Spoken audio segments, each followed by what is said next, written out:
This episode is brought to you by the Arvada Center. Based on an extraordinary true story, Come From Away chronicles how the isolated town of Gander, Newfoundland played host to the world.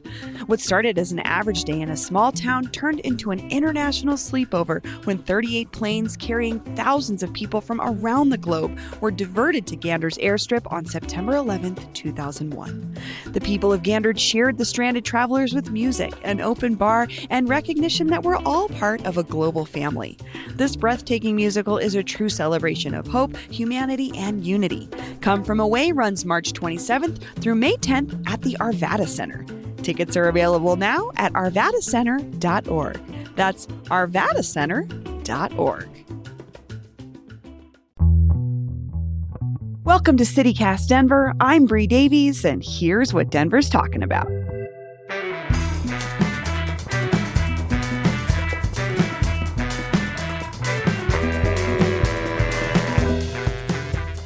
Producer Paul Caroli, good morning. What's up, Bree? And Denver Post City Hall reporter is back with us, Elliot Wensler. Hi. Hello, hello. So today we're talking Burnham Yards and the Broncos, the future Broncos Stadium. We're talking this lawsuit at DIA, the potential for ICE to be at DIA, lots of things. But let's get started with Burnham Yards and the Broncos. So, Elliot, you recently wrote about neighborhood tensions with the ongoing plans for a new Broncos stadium at Burnham Yards, particularly around transit and traffic. Can you give us sort of the TLDR on what folks are worried about right now with this project? Yeah, so from folks I've talked to in the neighborhood, it sounds like pretty much anything to do with how people are going to get to and from this stadium, they're worried about. They're worried about, pedestrians. They're worried about parking. They're worried about RTD because all of these things in their mind sort of have this potential to disrupt this very, quiet residential area that has not had anything like this in its history. And that's interesting to me because the current Empower Field is not too far from there, but how people get to and from that is a little bit different than how this stadium, the build. It's within the same neighborhood, but it's not too far. But it does have a lot to do with how the streets are laid out, what's already going on there transit-wise. Paul, we talk about transit all the time on this show from, the pedestrian and cyclist perspective, but Should also... we stop? Should we stop talking about it? Yeah, should we stop? Is today the day? I think we'd lose like half our audience. People do care about it. I care about it. Are you kidding me?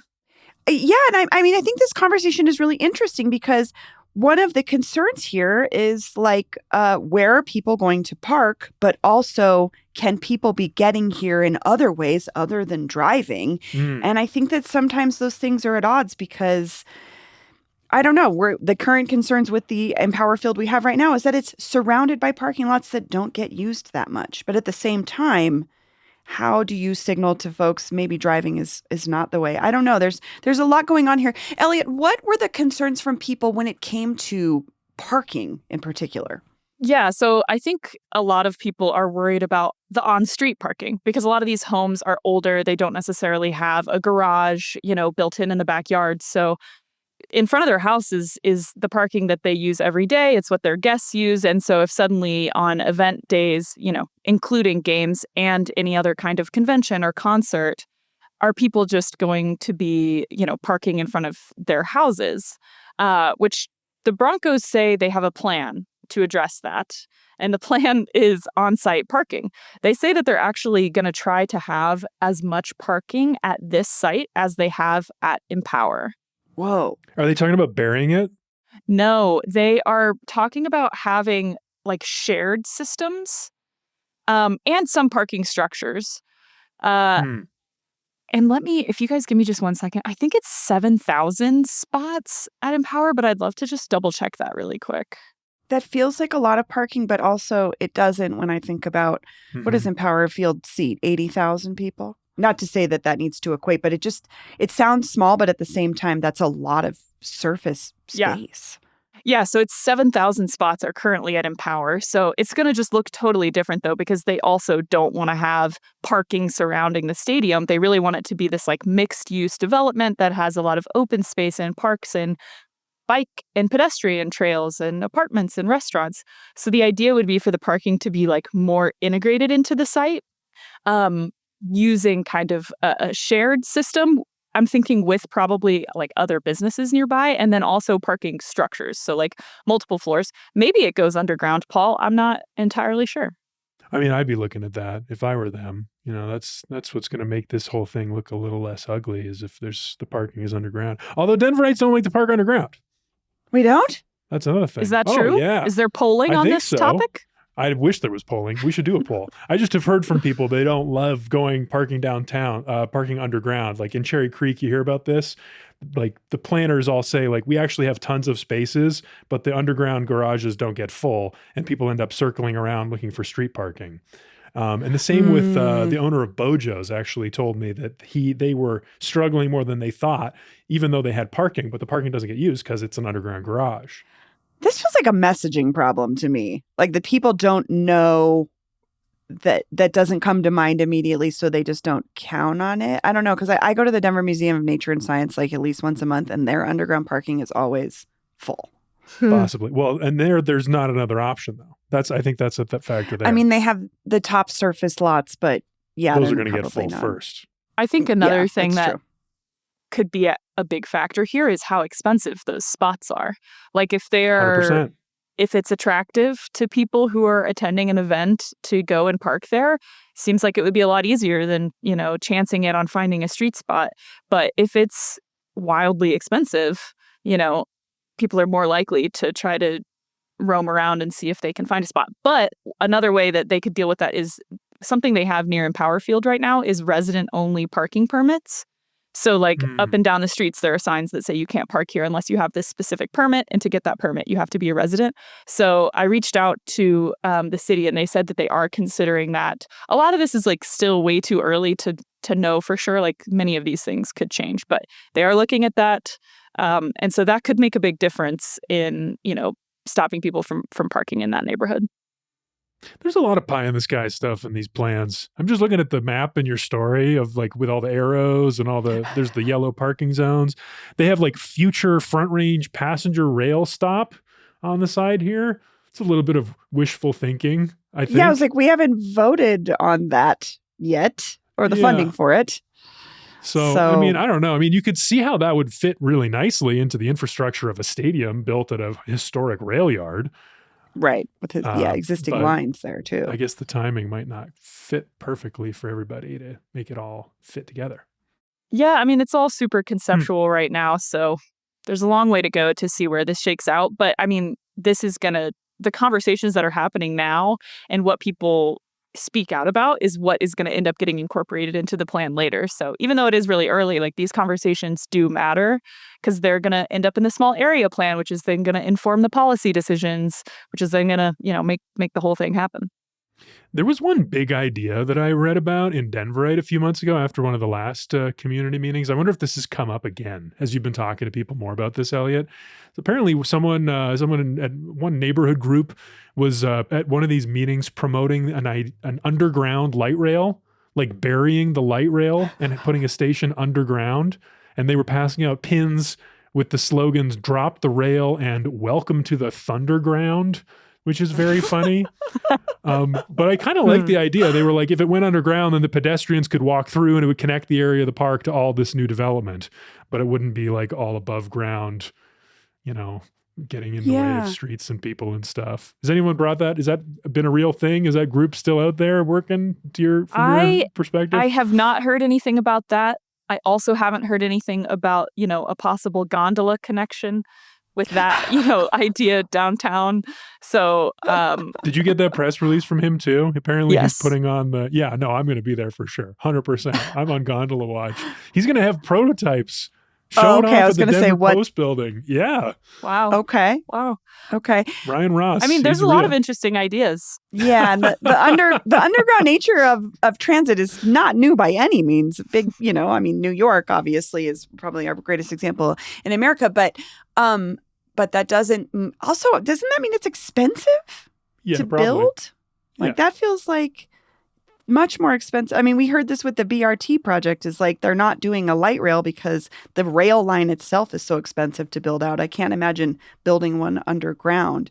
But another component of this is the ins and outs of the neighborhood, how people are going to get in and out of the neighborhood. And I know the bond project that voters recently passed will cover some of this work on 6th and 8th Avenue, which are the big main thoroughfares. But right now, there's a lot of the small, I'm thinking about 13th and 14th that go through there. Those are very highly used by the neighborhood, but not for regular traffic. And so I can see where the concerns might be. Okay, all of a sudden, these roads are going to get used a lot more to get in and out of the stadium area. But did they address that, Elliot?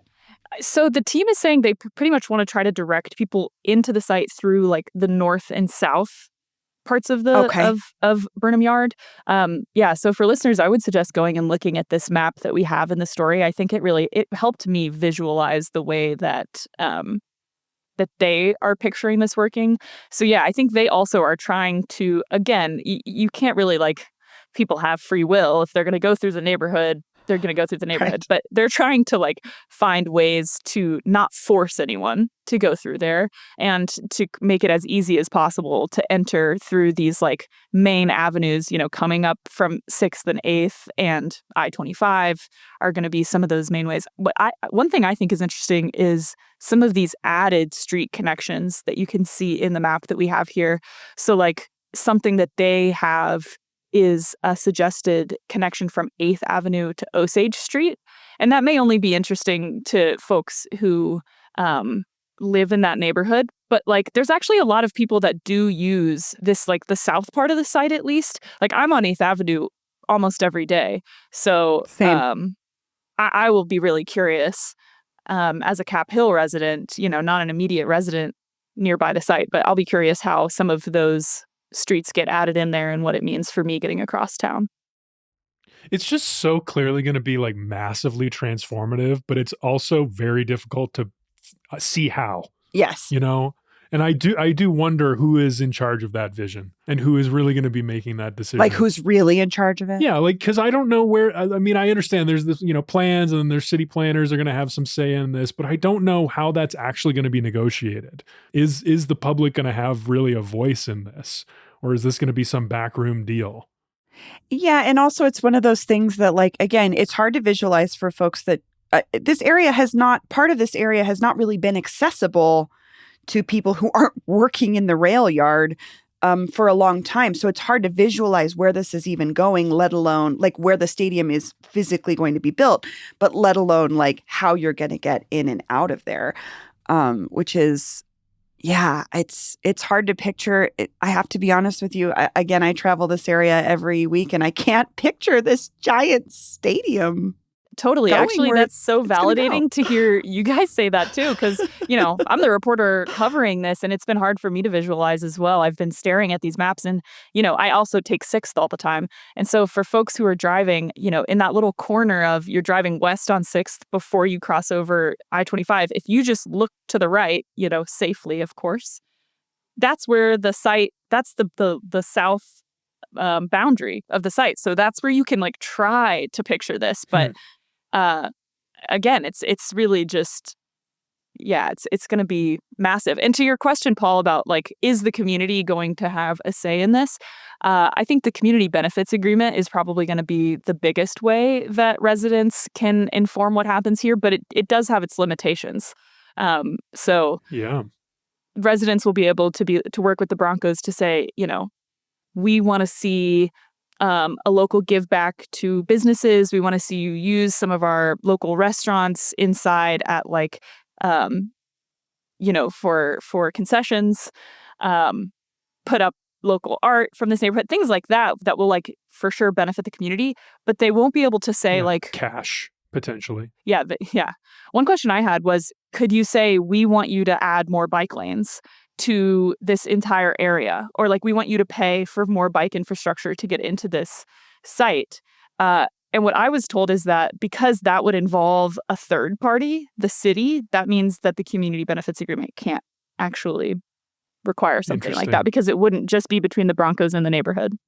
That touches on this critique I heard. I've been very hot on these community benefits agreements since probably we talked about them around Park Hill Golf Course. But then the Ball Arena, of course, had one. And the Denver Summit, I think, are working on one. They delivered one before the council vote. That's a great point of leverage because city council sometimes will say they won't vote yes for something unless there's a benefits agreement that the community signed off on.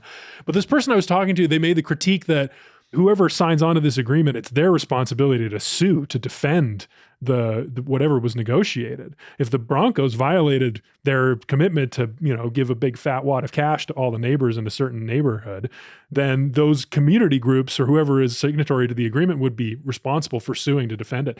If the city took that on themselves and do a development agreement, then they probably would be able to do stuff like bike lanes and put that in there. That's really interesting. Yeah, because they have because it would be city them has a team of backing it. lawyers. Yeah. Yeah. It's just a change in the way the philosophy of how the cities approach projects like this.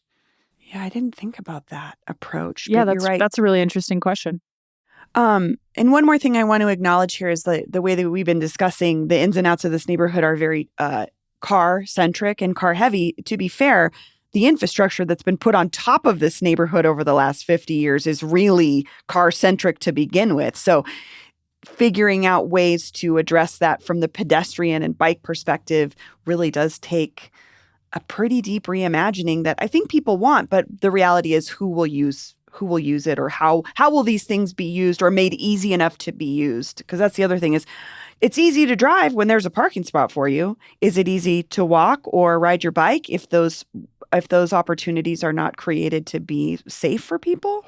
Can you imagine though, if you lived on like 7th Avenue over in this neighborhood and you happen to have season tickets, or I would try to get them if I lived there, and then you could just walk like 100 meters amazing to get into the stadium. It would be, that infrastructure, I travel this area, this is how I get around to downtown, to Five Points, to the north side. I use this little area that's really been made car-centric. But when you are down there, you see where the infrastructure was, where old Colfax is before the Cloverleaf. Like, it did exist. But I agree, Paul, I think that would be a great selling point, Yeah. Well, property values will go up. Yeah, that's true. I had one really interesting conversation with a resident who is a biker, and I would love to hear from, your listeners who are cyclists about this idea. She was saying to make it as attractive as possible for cyclists, there should be some kind of secure place to lock up your bike at the stadium. She was like, I love taking my bike around, but I am so attached to it, and if it was ever stolen, I would be crushed. So I would never want to park it outside of a stadium like this. So what if they had some sort of security? We even talked about what if there was a locked up room and you get a tag, or a bike valet. Yeah, a bike valet. But I don't know if any others. I don't like bike valets. You As don't? a biker, I'd never liked a bike valet. She didn't like that either, actually. It's not 100%. Not all bikers like this, because you're basically handing off your bike to some stranger. Yeah, but just to put it away. I guess I'm just saying from the DIY perspective, when I ran DIY events and we had a bike valet, it was extremely popular because people did not want to be just trying to find a spot on Brighton Boulevard to lock up their bike. This was 15 years ago, but they were very popular. But that's an interesting point. But I think, Elliot, what you're saying is some sort of place where folks could securely lock up their bikes on their own might be really popular. Yeah, and maybe an incentive to, I don't know how you could prove that you biked there, but you get a free Coke or pretzel or something. I don't know how they would do that, but she was just trying to, suggest what are ways to make it as attractive as possible to come to this stadium any other way besides just driving. Because the reality is a lot of people in Colorado love to drive, love to take their cars. Yes. So they're going to have to get creative to find ways around that. We're going to take a quick break, and when we come back, more news.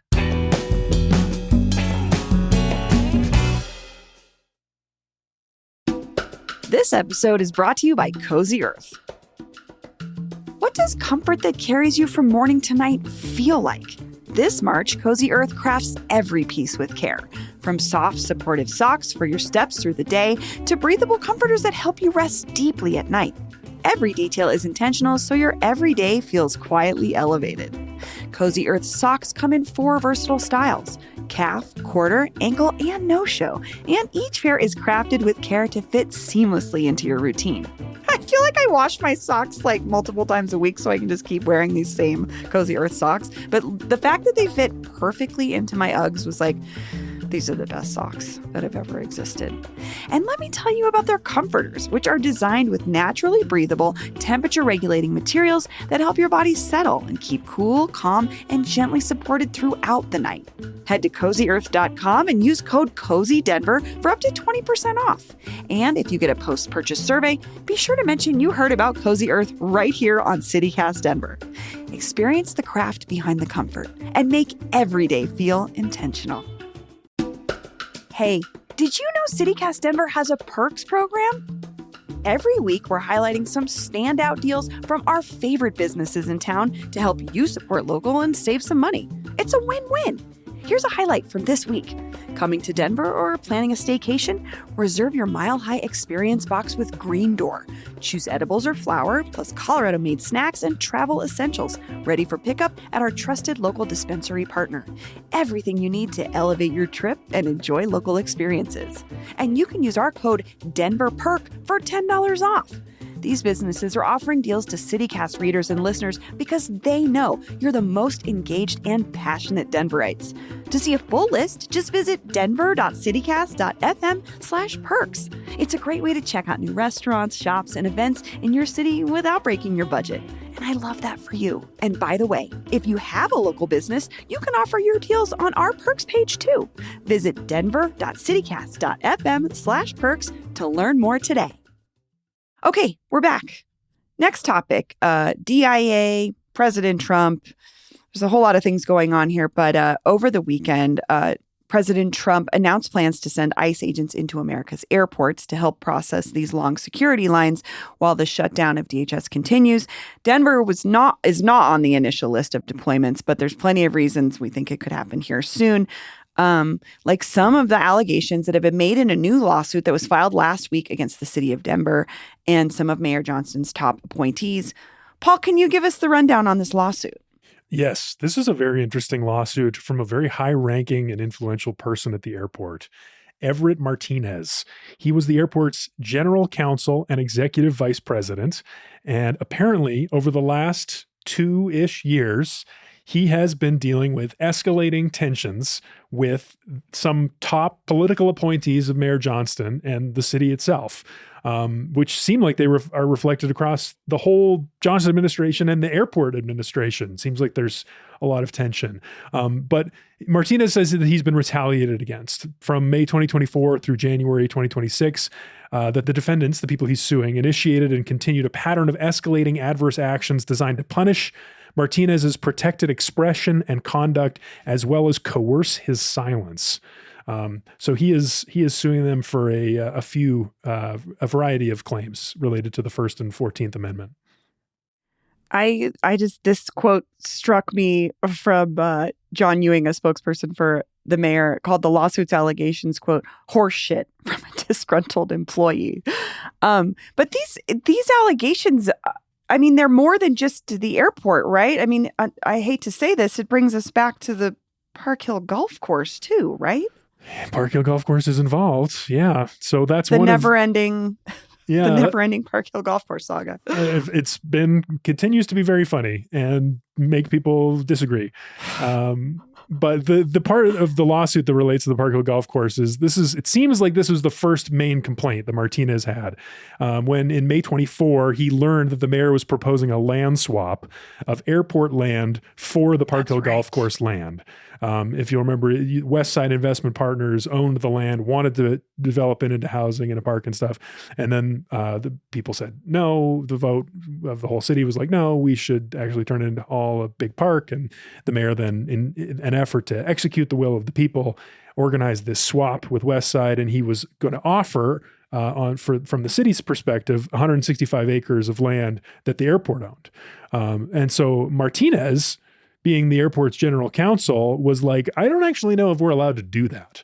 There was a lot of laws related to how the airport is regulated, airport land is regulated, who has a say over it. But basically, what Martinez came to was that he did not think that the swap was a fair reflection of the market value of the land. So that he had an obligation to speak up and comment on that the airport wasn't getting a fair shake because of, his role as the lawyer for the airport. Right. That's interesting. I think about this a lot with land swaps. Can they really be market value to market value? Yeah. And the reason that's important is because the federal government sees an airport, even if it's run by a city, as a totally separate entity. So the airport can't just be used as a way to enrich the city. They can't just trade their assets to help the city's budget. They have to be totally separate. So in order for the DIA to continue to get federal grants, which are, in the hundreds of millions of dollars, they have to abide by that. And this would throw that. He's saying he believed that it would throw that into jeopardy. Mm-hmm. Well, is that part of this other part of this conversation, which is the city's former contract with a company called Key Lime Air? Does that have to do with the federal nature of? Yes. Yeah. How did that? What you covered that, Elliot? What happened there? Yeah. So back in December, the city council rejected a contract with Key Lime Air over reports that the company flies for ICE and is part of the mass deportation campaign. They transport detainees. Yeah. Yes, they do. And so the Denver City Council said, we don't want to approve a contract with them, even though the contract didn't have anything to do with their actual flying operations. It was for them to use storage in DIA. They actually fly out of Centennial Airport. So this vote was largely symbolic. It didn't really do anything to stop them from flying for ICE, but it was, the council saying, we don't want to put our stamp on this company. And they said that very openly at the time and said that that was why they were doing it. And so now that is reemerging because Martinez is saying that can also make us, violating FAA rules in getting grants. And so that has started to come to fruition because Senator Ted Cruz, who is I know you didn't expect to hear that in a Denver podcast today. So he is the chairman of one of the transportation committees in the Senate. And he sent a letter to Denver and to the FAA last week saying, we want you to investigate this. This is, violates FAA laws. All the grants that you have been allotted should be revoked, which is, at least $90 million up to $385 million. And so he's basically trying to pressure the FAA to take some action on this. And I should point out that the city council knew that that was possible when they voted on this, and they acknowledged that at the time too. They said, we know that this could possibly result in us losing grants, but the airport's budget is really healthy, and we don't think that that will hurt them too bad. Okay. That is interesting that they acknowledged it, and I think it's part of this ongoing conversation for city council of how they see themselves being able to push back on things related to ICE. Yeah. Which I think there's some public pressure about.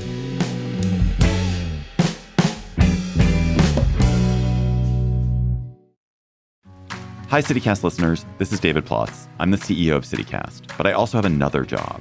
I'm one of the hosts of the Political Gabfest, Slate's politics podcast. Every week, I get on mic with my co-hosts Emily Bazelon and John Dickerson, and we talk about politics and a lot more about other things that we care about.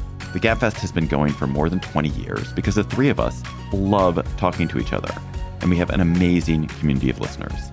If you like the open-hearted, curious way CityCast approaches cities, I think you'll like the Political Gabfest too. Stream it on YouTube or wherever you get your podcast.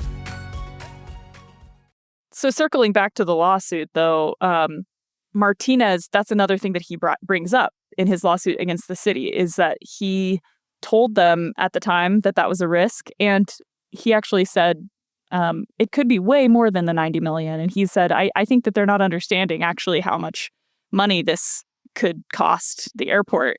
That's all alleged in his lawsuit. And he says that that's part of what led to this ongoing tension with the city that led to him now being on leave. Okay. Yeah.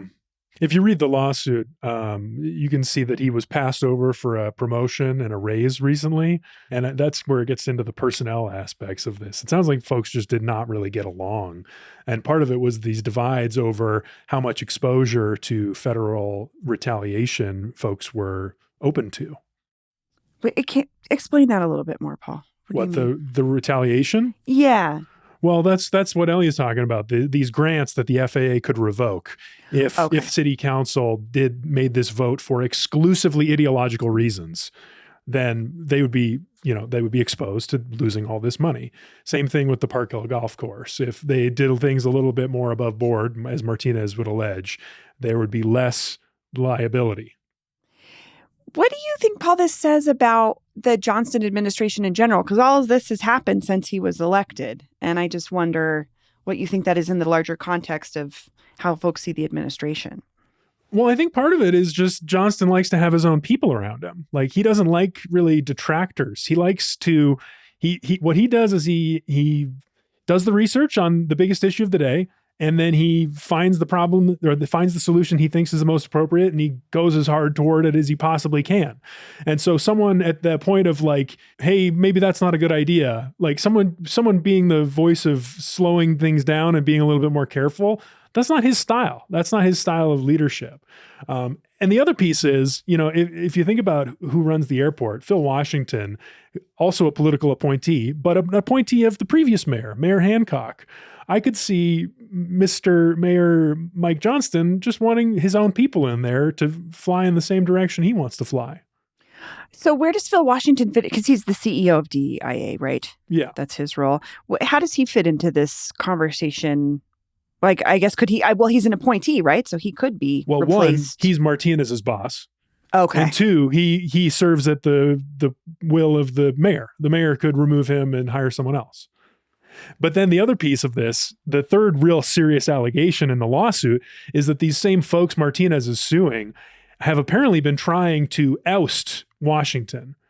Now, I talked to the lawyer, Martinez's lawyer, Stephen Murray, this morning, and they filed an amendment to their lawsuit just today to remove the phrase "get rid of." They are no longer alleging that these mayoral top political appointees were, quote, trying to get rid of Washington. But the rest of the allegation stands that there was this plot to oust him, and they wanted Martinez to get on board.